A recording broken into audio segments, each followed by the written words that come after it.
Mambo ni mengi alafu muda ni mchache. Tumeweza kuona namna ambavyo mambo yalivyo kwa upande wa bwana mkubwa Diamond Platnumz, na kila mtu aliweza kuzungumza yake, na leo hii tumeweza kuona namna ambavyo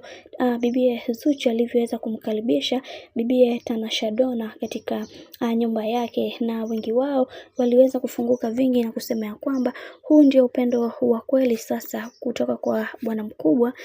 Diamond Platnumz kwenda kwa wanawake wote ambao aliweza kuzaa nao, kwani kuna vingi ambavyo vimeweza kutokea na kila mtu alitamani sana kuweza kuhakikisha maisha bibi Zuchu yanakuwa katika misingi na mikakati iliyo bora, na hii kitu kimeweza kuwafanya watu wengi waweze kufurahia kutokana na ile hali ambayo aliyokuwa nayo bibi Zuchu, kwani watu wengi hawakuweza kutegemea hiki ambacho kinachoendelea sasa, na wao waliamini ya kwamba Zuchu atakasirika kutokana na dharau ambazo atakazoweza kuoneshewa katika familia hii, lakini mambo yamebadilika na mambo yamekuwa tofauti. Upendo uliopo sasa hivi ni wa hali ya juu, kwa sababu tumeweza kuona namna ambavyo maisha yake yameweza kubadilika na kuwafanya watu wengine wasiendelee kumfuatilia kwa namna moja ama nyingine, na kwa upande wake akasema ya kwamba Tanasha ni mtu muhimu na atamfanya kuwa wa umuhimu zaidi kadri siku zinavyozidi kwenda. Najua kuna wengi watajiuliza maswali mengi, lakini ukweli ni kwamba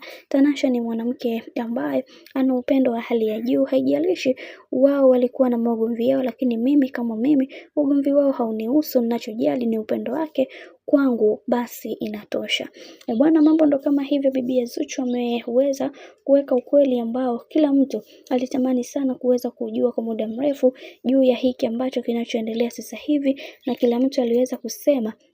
wacha tuone mwisho haya yote itakuwaje, maana kila mtu aliamini ya kwamba Zuchu ni mtu ambaye mwenye amani na furaha katika maisha yake yote, na kila mtu aliweza kufunguka na kusema kwa hiki ambacho kinachoendelea, Mungu ataendelea kusimama imara na kuhakikisha kila kitu kinakuwa katika misingi na mikakati iliyo bora zaidi.